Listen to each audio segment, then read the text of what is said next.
Good morning everyone! Sa umagang ito mayroon akong short video.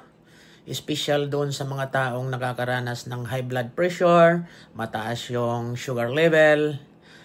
So ituturo ko sa inyo kung paano pababain yan, mag-lessen ang taas ng BP natin at saka bumaba rin yung sugar level sa katawan natin.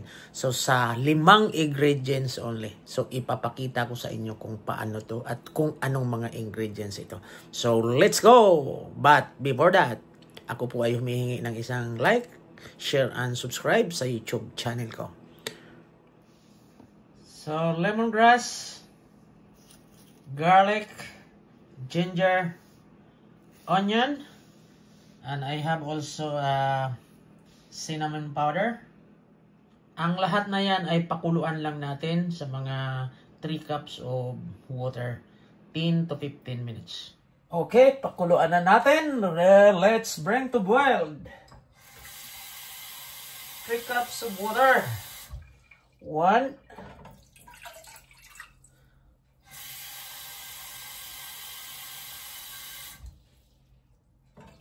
2,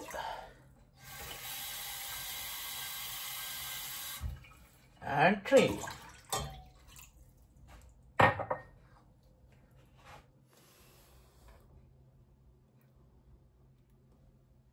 Okay, garlic,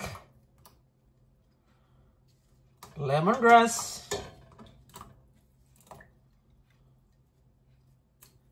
ginger, dinikdik na natin yung ginger.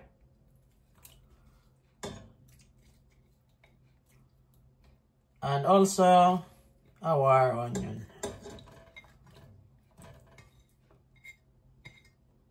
Okay. 10 to 15 minutes. Starting counting when the water start boiling. Yeah. So, alam nyo ba kung bakit ginagawa ko to? Isang tutorial na ganito. Kasi ito malaking tulong to. It's a big help to our body. Hindi yung take tayo ng medication from the drug mart na gamot sa high blood pressure o sa pampababa ng sugar natin sa katawan. So kasi may disadvantage doon. Una, mahal. Pangalawa, yung too much na intake natin ng medication sa katawan, ang unang sisirain natin dyan, yung kidney natin, lalo na kung hindi tayo mahilig uminom ng tubig.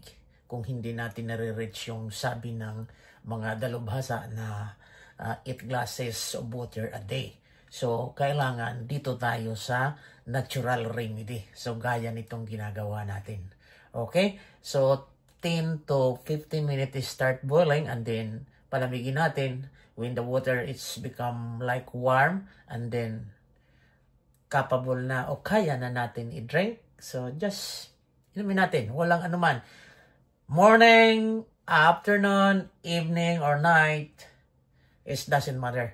But the best is early in the morning and 30 minutes before you're going to bed. So yun ang pinaka-best na pag-inom nito. Kasi sa morning, empty stomach, yan ang magse-circulate ng ating dugo sa katawan. So habang wala pang laman. So the night naman, before 30 minutes before you're going to bed. Why 30 minutes before you're going to bed? Because of course you drink more liquid.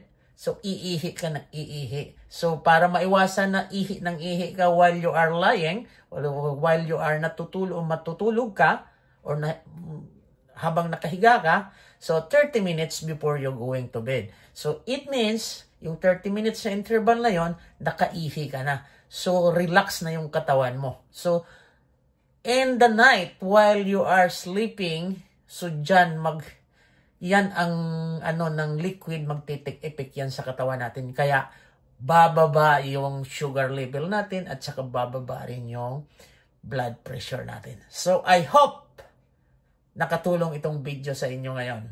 So, bye for now! Bye-bye! So, yan. Mamaya, antayin natin na kumulo at ipapakita ko rin sa inyo kung paano. Salain lang natin yan mamaya. Okay? Bye-bye! Oops, may karugtong pa. It's boiling already after 10 minutes.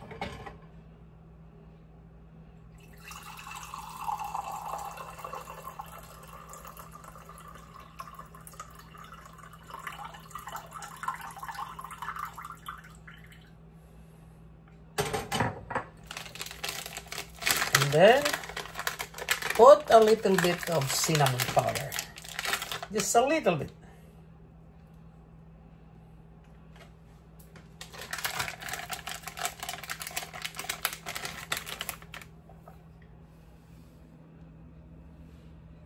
And now,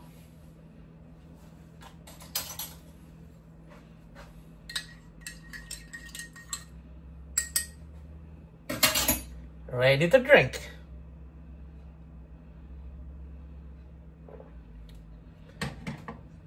So, thank you very much, guys, for watching my video.